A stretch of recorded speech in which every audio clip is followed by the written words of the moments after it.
Thank you. Thank you so much for coming out today. Welcome to Nakba Day, a rally and walk for Palestine.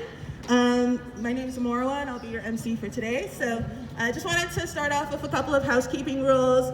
If we could please leave this place before we start walking, better than we came here and saw us. So no masks on the ground, things like that. That'd be awesome. In terms of the march itself, folks are going to be in between marshals. So anyone holding or anyone wearing a, I don't know, this vest, thank you, those are words. We'll try to stay in between them. During that time, we do ask that we keep it pretty kosher and, please don't engage with anyone who may be trying to be combative. Please don't talk to cops.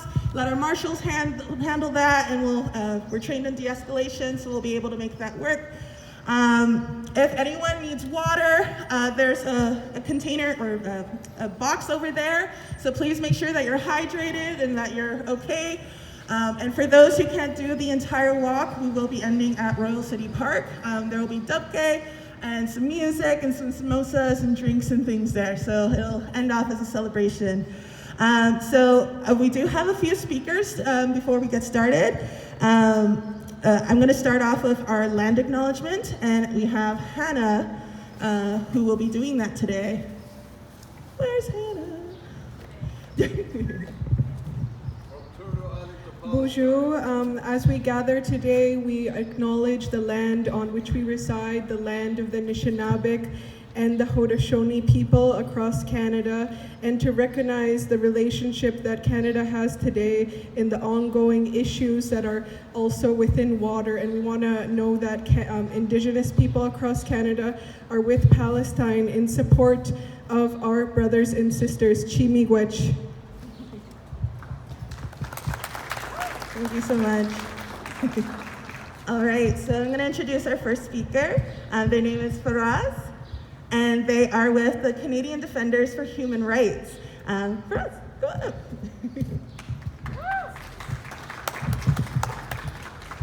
Hello, everybody. Hope everybody's doing well. Some beautiful weather here in Guelph City. I just want to start by saying, free, free Palestine. Free, free Palestine. Free, free Palestine. Free, free Palestine. Free, free Palestine. From the river to the sea. From the river to the sea. Palestine will be free. Palestine will be free. Palestine will be free. Palestine will be free. From Turtle Island to Palestine. Turtle Island to Palestine. Occupation is a crime. So my name is Faraz Al-Najim, Canadian Defenders for Human Rights, registered organization, and we are always protesting and standing up for the Palestinian people, and we also do humanitarian aid inside Palestine. So we help people in Gaza, blockaded Gaza, and we are in touch with a lot of people on the ground in Palestine, and we know the conditions of what's happening with the Palestinian people. So the Palestinian people are truly, truly suffering, brothers and sisters, okay? Mainstream media does not cover what's really happening in Palestine. And why is that? Because there's some bullying going on. And who's doing the bullying? It's the Zionists in this country. The Zionists in this country are bullying, blackmailing, bribing, and they're playing around with these politicians, and these politicians are scared to speak out. So one thing that I want you guys to learn from is to go out and see these politicians, okay? Because they can make the real change. They can put the political pressure. They can maybe push the Canadian government to go out in the United Nations and adopt a resolution to at least impose some kind of sanctions against Israel and penalize Israel, right? Because what are we gonna get if we get a little statement here and there? Are we gonna get anything from that? What is that, you know what I mean? Am I gonna screenshot it and put it on my Twitter account or my Instagram and laugh and smile about it and share it? We need real action. We need action against Israel. We want punishment. You see right now, for the Ukrainian situation, there's so much sanctions against Russia.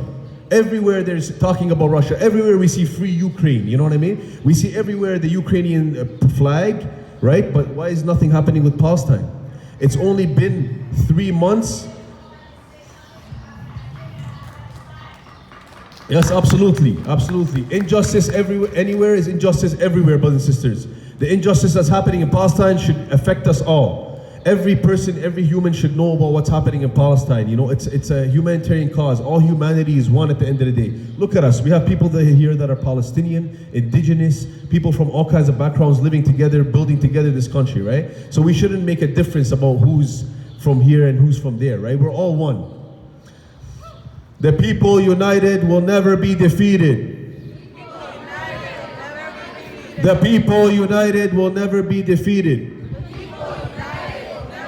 So I want to tell you guys about my experience one time in a synagogue. So there was the ambassador of Canada in the United Nations, okay? Mr. Blanchard. And there was the Canadian ambassador to Israel. So that time they shot a Canadian doctor called Tariq Labouni. Have you guys heard of Tariq Labouni? He's a Canadian doctor that was in Gaza, had medical clothes on him, showing that he's working, with the doctors, and he's a doctor himself. And they shot him. Okay, they shot him. And after that, the Canadian government was bullied. And when Blanchard was there, I seen the Zionists were all there, and they asked him, why did you ask for an independent inquiry? I want you to understand the reason why I'm talking about this, because one word can change the whole context and the whole process. So if it's an international independent inquiry or independent inquiry, an international independent inquiry means the United Nations would hire a team that's bipartisan to investigate this war crime. But if it's just an independent inquiry, that means the Israeli regime would do the investigation. And that means they would let them go free and they would bury the whole crime. This is the difference between one word, brothers and sisters. It's not a game. We have to look at every detail. This is not a joke. And at that time, the United Nations ambassador said that I only called for an independent inquiry, and he was trying to convince the Zionists that, I didn't want an international independent inquiry. So Canada worked to make it an independent inquiry, not an international independent inquiry. So this is a very big problem, brothers and sisters. That means, how many crimes has Israel got away with? When did they ever penalize or punish any of their soldiers? Never. End the occupation now. End the occupation now. Justin Trudeau, you will see. Palestine will be free. Justin Trudeau, you will see. Palestine will be free. So you guys can always remember that all the politicians that you guys see, especially now that it's election season, I want you guys to go out there and ask him. Check his Twitter account. Say, Mr. whatever, Mike, John, Mohammed. It doesn't matter if he's Muslim. You have to ask him more to be with the Palestinian cause if he's Muslim, not let him go. So ask them why they're not tweeting about Palestine. Why are they tweeting about, for instance, Ukraine? Because everybody now is tweeting about Ukraine because it's the mainstream situation right now, the narrative happening. So we gotta stand up for a free Palestine from the river to the sea. Palestine will be free. From the river to the sea. Palestine will be free. Palestine will be free. Thank you very much. I'm glad to see you guys all here in Guelph. Honestly, I'm really happy. This is a new city for me. Thank you so much for us. And we also have Bernie, who's wanting to speak as well. If you wanted to come up. We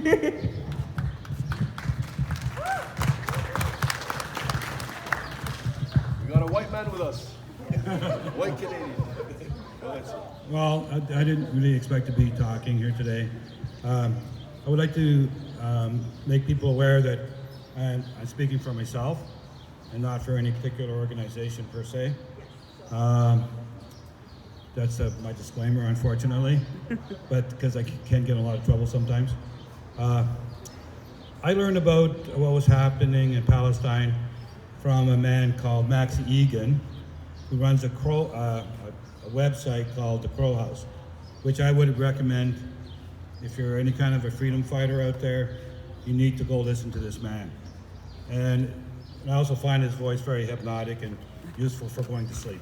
But anyways, at the side note, what he did, he made a trip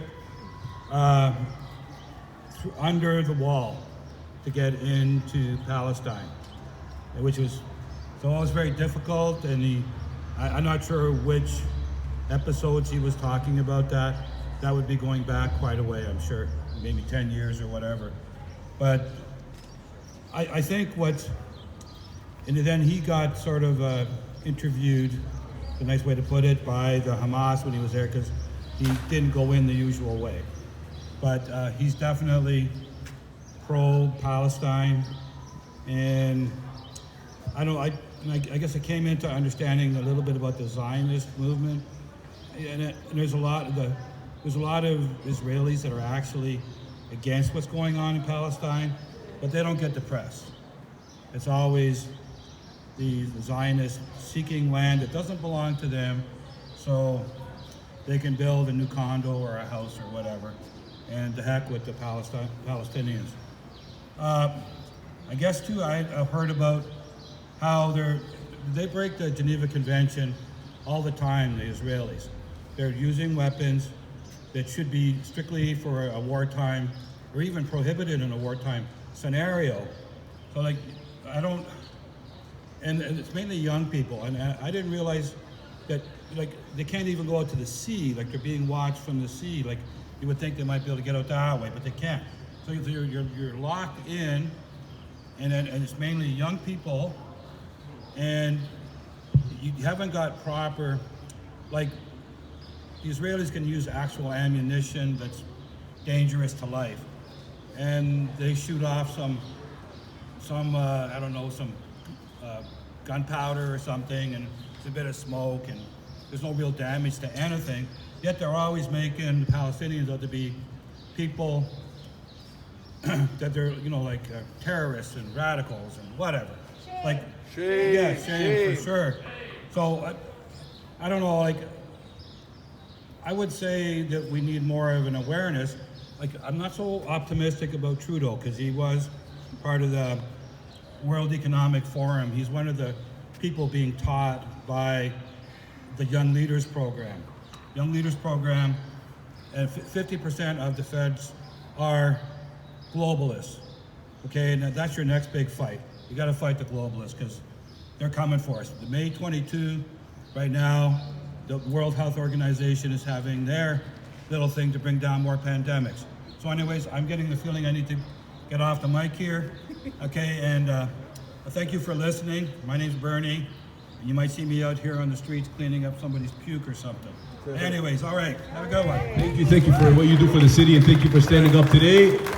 Free Palestine. We are all Shireen. We are all Shireen Abu Akla. Thank you. Okay, thank you. So next up, we have a poem of experiences being read by a lovely Amal.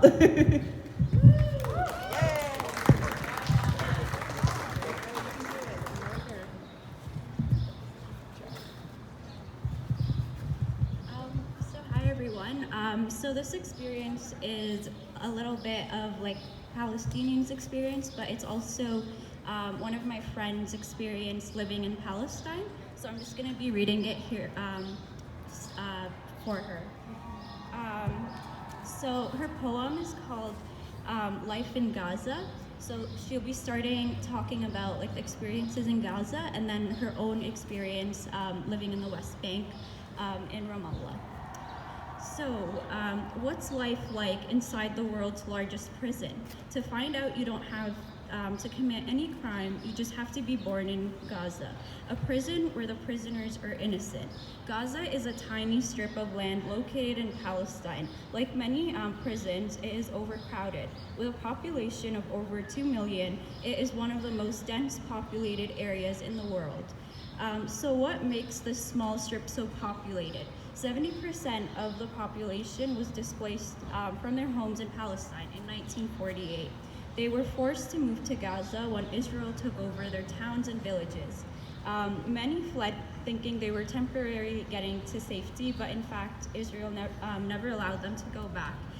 Gaza is one of the biggest humanitarian crises in the world, and living situation there gets worse every single day, and who is to blame? Right now, Gaza is surrounded by walls that the Israeli government put in place to trap Gazan civilians.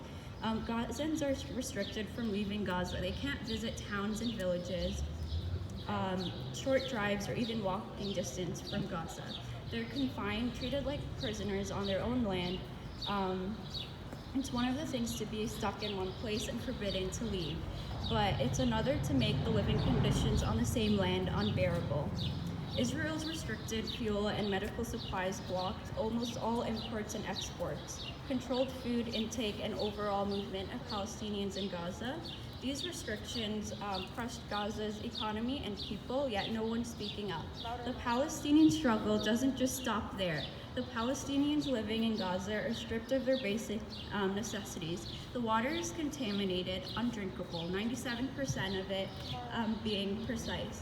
Just like a, sorry, I'm not too loud. I'll try to be a little bit louder. Just like a prison, they're limited on food. The Israeli government decided how much food would be left, and by calculating how many calories everyone Gaza would get. A government advisor at the time said the idea is to put the Palestinians on a diet but not make them die of hunger. Does this sound right to you? They are limited to only 4 hours of electricity a day. Electricity is a need, not a want. These are basic human rights, yet we're all just too caught up to look at new dance trends on TikTok to care. These people are converting their cars to run on cooking oil while we're here looking at how to get cars to fly. Now imagine all of this with a pandemic. Already Gaza is on the verge of completing collapse, and I haven't even mentioned the Israeli assaults. If you didn't already know, Israel has one of the strongest militaries in the world. They use their force to kill innocent civilians and families. There have been several major military assaults by Israel on Gaza, where thousands of Palestinians have killed, tens of thousands of homes have been destroyed, and you want to know what they call it? Israeli officials call it mowing the lawn. They call it killing civilians and destroying their homes, mowing the lawn. Palestinians are treated as subhuman. The Israeli government has dehumanized them, and the rest of the world just watches. About half of Gaza's population is children. They only know life under this blockade. All they've ever known is the sound of bombs, not birds. They don't know a full day with electricity. They know when the bombing starts, there's nowhere for them to flee. They know when they're older, they're probably not going to find work, and only will they not be able to leave Gaza, but also not get to experience the rest of Palestine.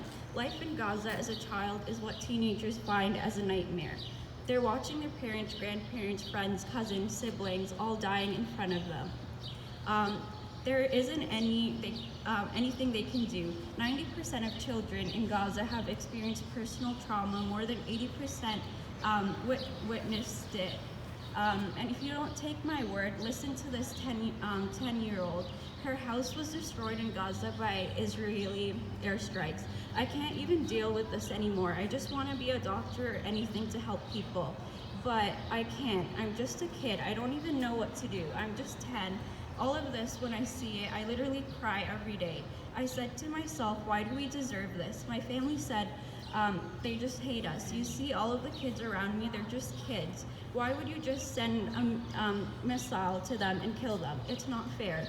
Those are the words from a 10-year-old Nadine Abdeltafi. This is a human rights issue. If you care about human rights, this is how you can help to end the occupation against Palestinians. The BDS movement. The BDS movement aims to protect the rights of Palestinians. You can boycott. This means refusing to buy any Israeli products or services, as this helps the occupation. You can sign petitions, send emails, and continue to educate and share with your friends and family. Now I only may be a 16-year-old living in Canada, but one of those children could have been me. I was only 5 when I left Palestine, so I'm starting my friend's younger sister's story, living in the West Bank in Palestine. So her sister is 16 years old. So I'll be kind of saying her experience right now. So I was only 5 when I left Palestine, but I have a clear memories of the injustice we face. Like when a gun was brought to my mom's back because Israeli officers decided to restrict her from her own hometown. So when I go to protest, post on my story and say Free Palestine, I do it for my people. The Palestinians getting killed in the streets, the Palestinians who have to think if every day will be their last, the Palestinians who have to fight for their liberation. This is not an issue to delay or expect someone else to deal with. It may not be you who is to blame for the Palestinian oppression, but you also sure aren't part of the solution. If you choose to turn your head, it's like nothing, because how many Palestinians have to die for you to care? It's in our hands, and like William Wilberforce once said, you may choose to look away, but you can never say again that you didn't know. Okay, thank you. That's the end of hers.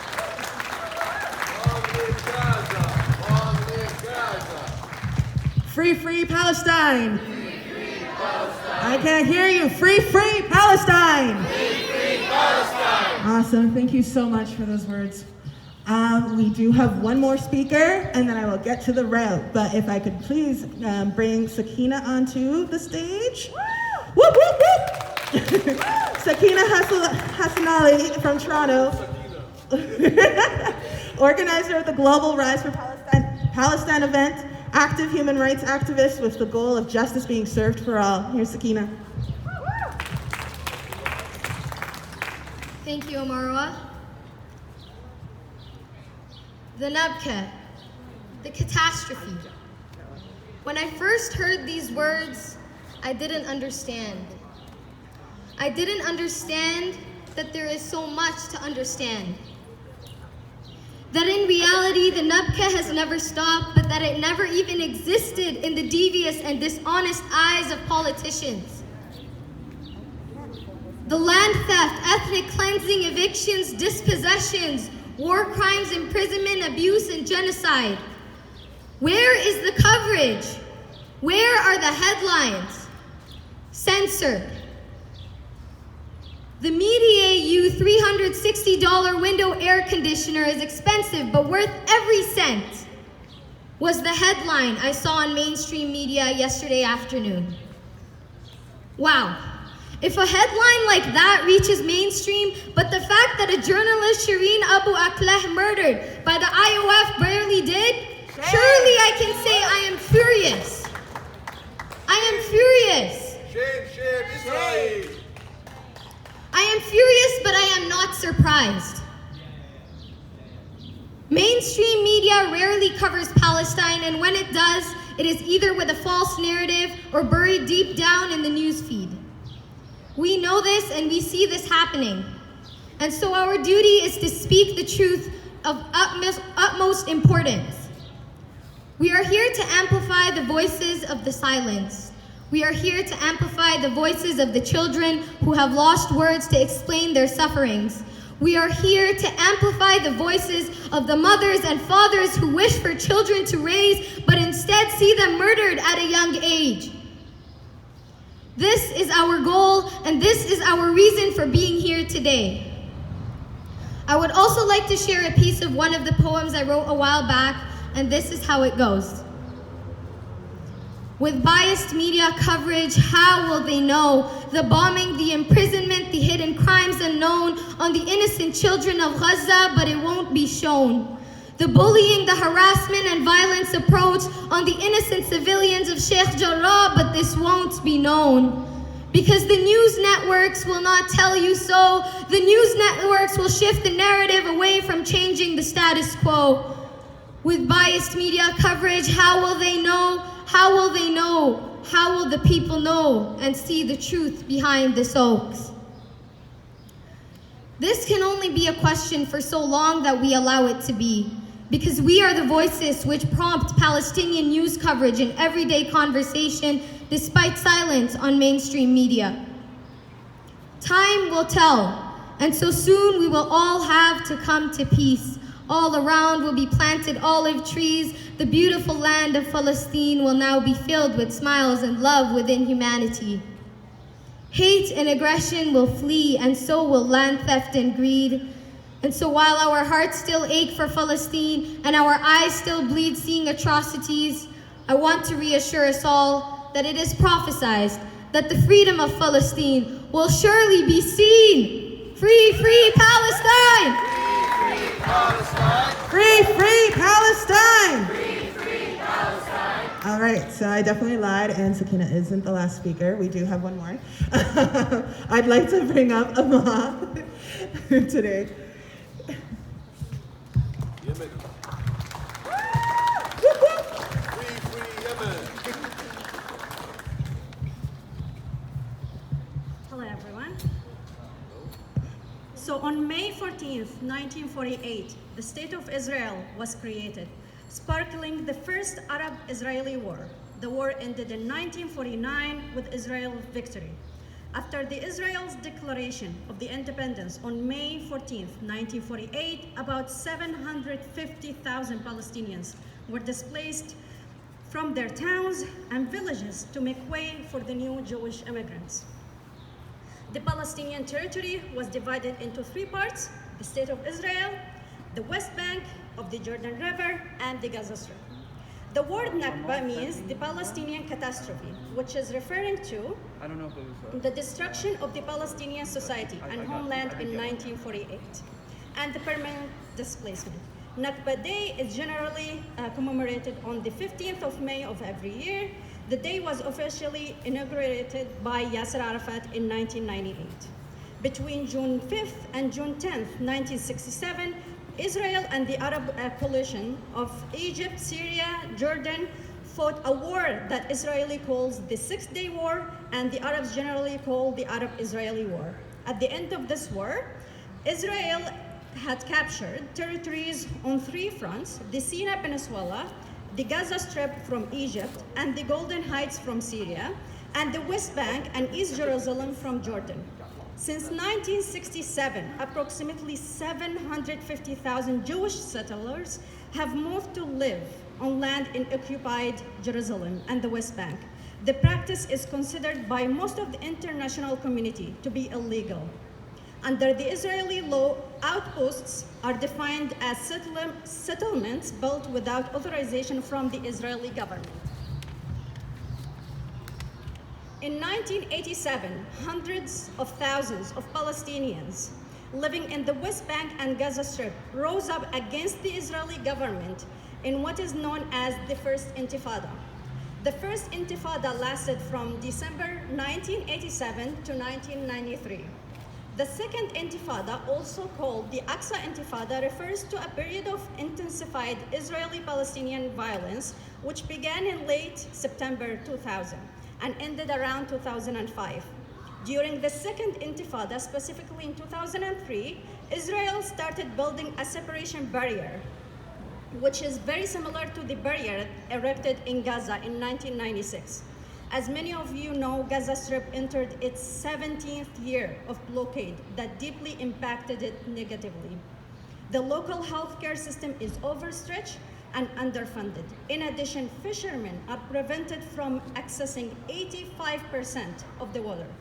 In 2018, the electricity supply was reduced from 8 to 4 hours per day. The unemployment rate in Gaza is 42%, which is one of the highest in the world. As of today, 96% of the water in Gaza is undrinkable. The occupation, violence, unemployment, and poverty in Gaza Strip and the West Bank continue to have a profound impact on the mental health of Palestinians.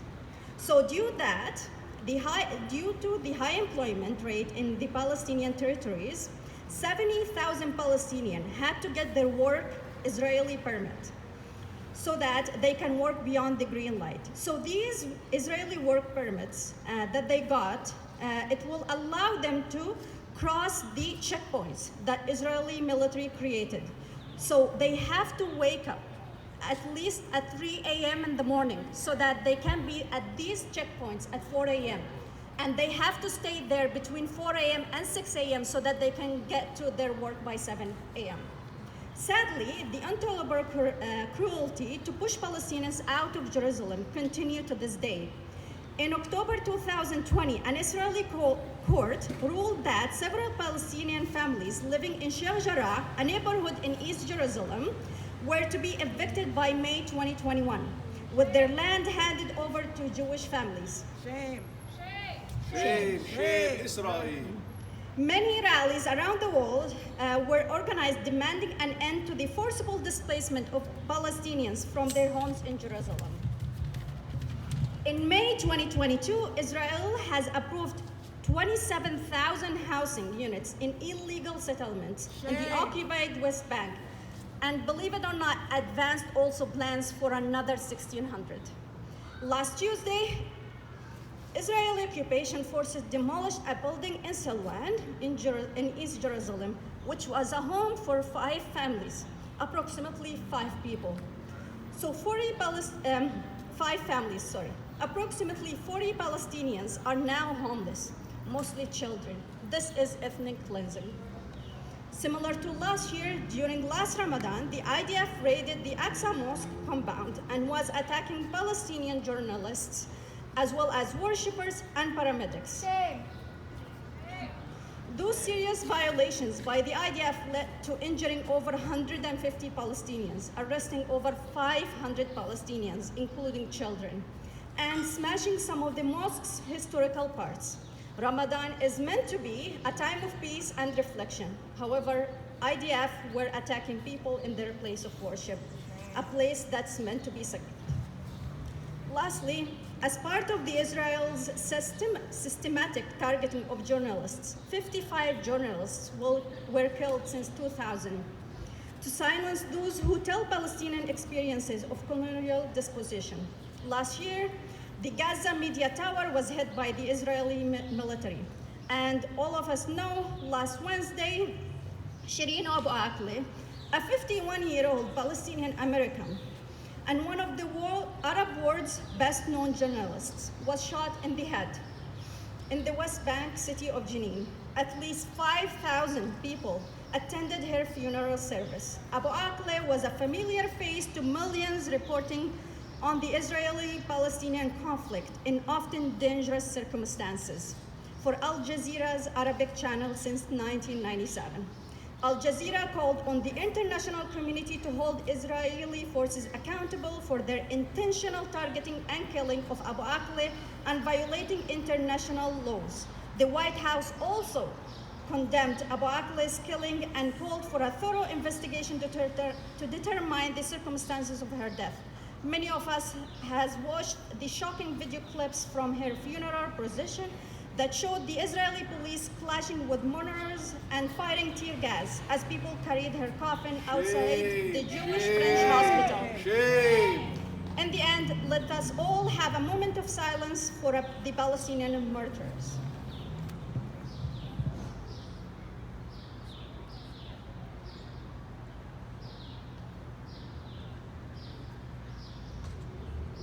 Thank you, everyone. Justice for Shireen. Justice for Shireen. Justice for Shireen. All right. Okay, so thank you so much to all of our wonderful speakers.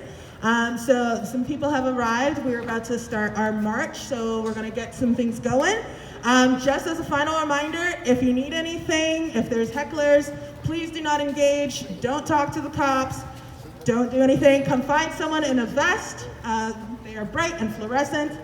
And if you need water, if you need hand sanitizer, if you need a spare mask, you can also come find the wagon. It will be coming with us. For the route,